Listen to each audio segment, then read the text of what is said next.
As famílias brasileiras estão ficando mais endividadas.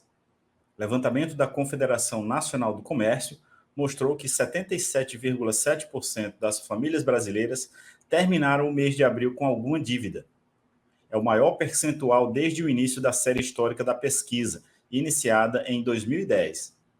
Na comparação com abril de 2021, quando a parcela de endividados correspondia a 67,5% do total, o salto foi de 10,2 pontos percentuais. A inadimplência também atingiu nova máxima histórica. A proporção de famílias com dívidas ou contas em atraso passou de 27,8% em março para 28,6% em abril, segundo os dados da Pesquisa Nacional de Endividamento e Inadimplência do Consumidor, realizada pela CNC. O cartão de crédito se manteve como tipo de dívida mais comum entre os consumidores, alcançando 88,8% de famílias. Na avaliação por faixa de renda, o percentual de endividados entre as famílias mais ricas, com rendimentos acima de 10 salários mínimos mensais, subiu para 74,5%, maior patamar da série histórica, com alta de 0,8 ponto percentual em relação a março e expansão de 11,4 pontos percentuais em relação a abril de 2021. No grupo de pessoas com renda mais baixa, de até 10 salários mínimos mensais, a fatia de endividados chegou ao nível recorde de 78,6%, representando uma alta de 0,1 ponto percentual em relação a março e nada menos que 10 pontos percentuais em relação a abril de 2021. Em relação à inadimplência, 31,9% das famílias de renda mais baixa estão com contas em atraso, enquanto no grupo de renda mais elevada, esse percentual é de 13,5%.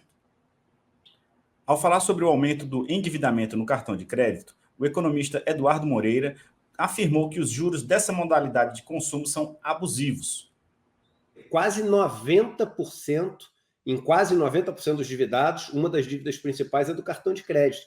E vamos lembrar que a dívida do cartão de crédito, aquela rotativa, né? A gente está falando de uma dívida que é uma dívida que chega a 300%, 400%. Então, assim, a gente está falando de um absurdo que pode. Né? No Brasil tem o crédito pessoal, vários bancos cobram mais de 1.000% ao ano. E pode. E pode. Agora, como é que pode? É uma coisa que a gente, enfim, tem que se questionar e tem que denunciar, porque não deveria poder. Além do endividamento, a inflação também bateu recorde em abril e atingiu a taxa mais alta para o mês em 26 anos.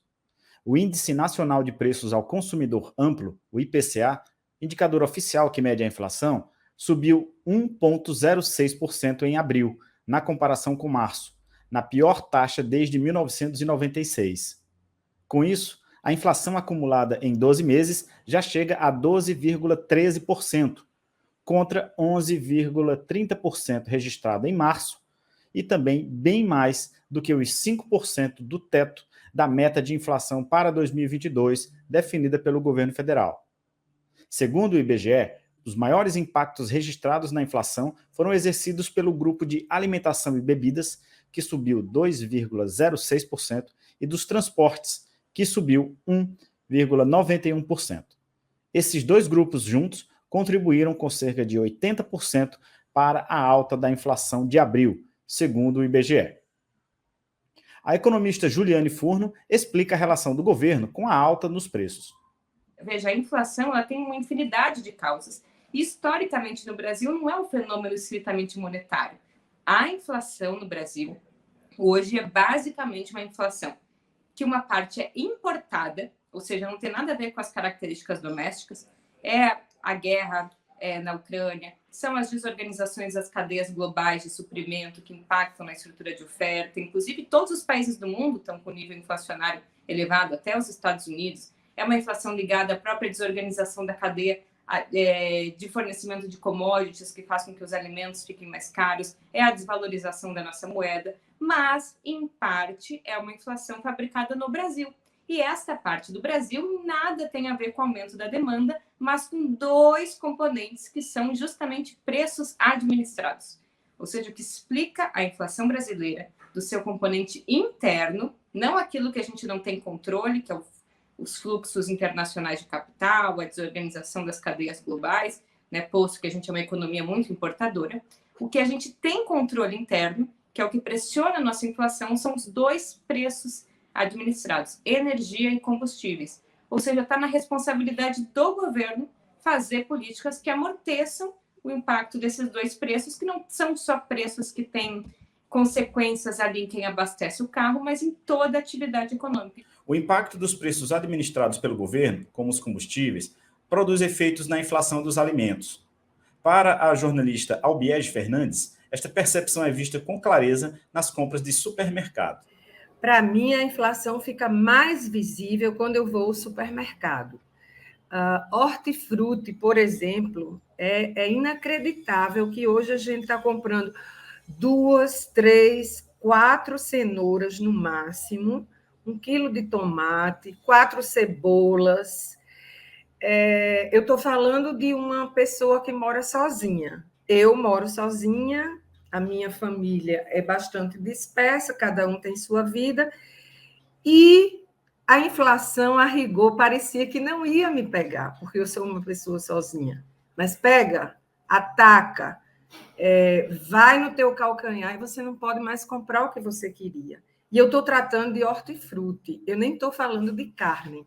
Por exemplo, carne vermelha bovina, deixei de comprar nos últimos 6 meses. Eu tenho feito a opção de carne suína, de frango, de um peixinho desses mais baratos, não os medalhados dos supermercados, como salmão e outros, bacalhau e outros. Isso não entra mais na minha casa.